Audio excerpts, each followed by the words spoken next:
Welcome to this explainer. Today, we're unpacking the complete classic experiment presented by Dr. Chem on uric acid determination.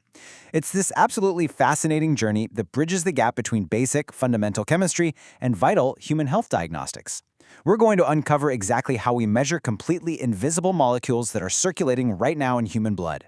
Let's dive right in and explore the elegance of this process.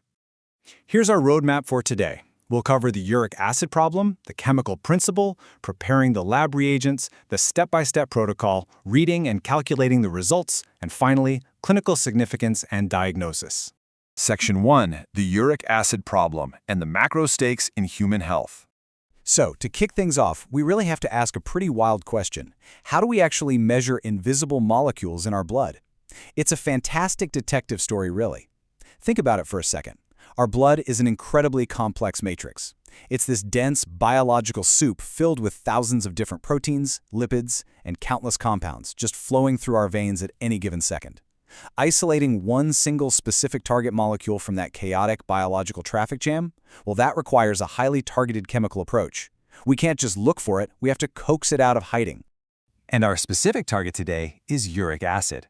Basically, it's the natural end product when your liver breaks down dietary purines, which are compounds found in a lot of everyday foods. Now, normally, your body is a highly efficient machine. It just flushes this byproduct out through the gut and the kidneys. But sometimes that system fails. And when this natural byproduct builds up instead of being efficiently cleared, it crystallizes. Imagine microscopic, jagged crystals forming and acting like tiny, sharp needles depositing directly into your joints. It's brutal. This leads to incredibly painful conditions like gout and can even signal larger cardiovascular and renal issues. So tracking down this molecule isn't just some academic exercise, it's absolutely crucial for human comfort and health. Moving to Section 2, the chemical principle, or as I like to call it, the magic trick of the Folin test. This specific chemical reaction, brilliantly outlined in Dr. Chem's presentation, is the real magic trick of our experiment. It's widely known as the Folin test. What we're doing here is utilizing a process called oxidative degradation.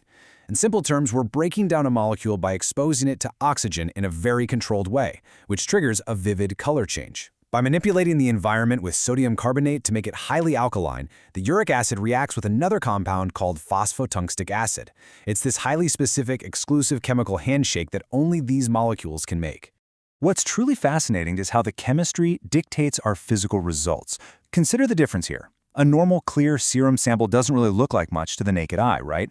But once that specific oxidative reaction happens, bam! An intense tungsten blue chromophore is created. The relationship is beautifully direct. The more uric acid that's present in that tiny sample, the more intense that blue color becomes. We are quite literally making the invisible visible. We're turning a hidden chemical property into a glaring visual signal. All right, Section 3, preparing the lab reagents. We're setting the stage for science. Here are the specific reagents we need to pull off Dr. Chem's assay. You can kind of think of the first one, tungstic acid, as the heavy-duty bouncer of our lab. Human serum is packed with native proteins that would completely mess up our delicate Folin test. The tungstic acid denatures and precipitates these proteins, essentially kicking them out of the club, so the uric acid can do its thing unimpeded. We also need our alkaline sodium carbonate and our reactive dilute phosphotungstic acid. But crucially, we also need a uric acid working standard. Why? Because we need a baseline. We have to have a perfectly measured known quantity of uric acid to compare our unknown patient results against. Otherwise, that blue color doesn't actually mean anything mathematically. Throw in some distilled water, and our toolkit is complete. Section 4 brings us to the step-by-step protocol. Let's actually execute Dr. Chem's experiment. First up, we have to create that protein-free filtrate. We mix just 1 single milliliter of our patient's serum with 9 milliliters of our dilute tungstic acid buffer. Then, into the centrifuge it goes. Imagine the intense mechanical force here. Spinning at a rapid 3,000 RPM creates massive G-forces that physically force all those heavy, denatured proteins to slam right to the bottom of the test tube. After 10 minutes, what we're left with, perfectly isolated at the top, is a crystal clear liquid, the supernatant. The uric acid is floating freely in there, completely separated from all that protein interference. Next comes a delicate chemical recipe where precision is literally everything, the mixing and incubation phase. We pipette 5 milliliters of our sample into tubes, and in parallel tubes, we do the exact same with our standard solutions, making up any volume differences with distilled water. Then we add exactly 1 milliliter of sodium carbonate to set our alkaline environment, followed by 1 milliliter of the phosphotungstate acid. And then we wait. Why exactly 3 minutes? Why exactly 25 degrees Celsius? Well, because this reaction is exquisitely sensitive. This precise window allows the oxidative degradation to happen perfectly, ensuring the brilliant blue color develops to its proper intensity. Too hot, too cold, or too long, and boom, our diagnostic data is completely ruined. Section 5. Reading and calculating results. Time to turn that color into hard data. So, we have our beautiful blue complex. But as serious scientists, we can't just look at a tube and say, yep, that looks pretty blue. We have to translate that visual into calculable, hard data. This setup illustrates how we plot a standard curve. Explaining a standard curve can sound a bit academic, but just think of it like creating a ruler from scratch. Before you can measure an unknown object, like our patient sample, you have to carefully mark the inches on a blank ruler. By using a series of test tubes with precise, steadily increasing volumes of our uric acid standard, we create known concentration points. We test these known inches right alongside our patient's unknown sample. By graphing those known points, we get a highly accurate reference line that validates our final findings perfectly. To get the exact numerical values for that graph, we take our tubes to a sophisticated piece of equipment called a spectrophotometer. We set it to read the absorbance at exactly 700 nanometers. There's a kind of magic to this specific number. 700 nanometers is a specific wavelength of red light, and it just so happens to be absorbed perfectly by our tungsten blue chromophore. The darker the blue in our tube, the more of that red light is blocked. The machine measures exactly how much light is blocked, giving us a precise mathematical number. We then just compare the patient's absorbance reading against our custom-built ruler, our standard curve, to find the exact concentration of uric acid hiding in their blood. Section 6. Clinical Significance and Diagnosis. Delivering the verdict.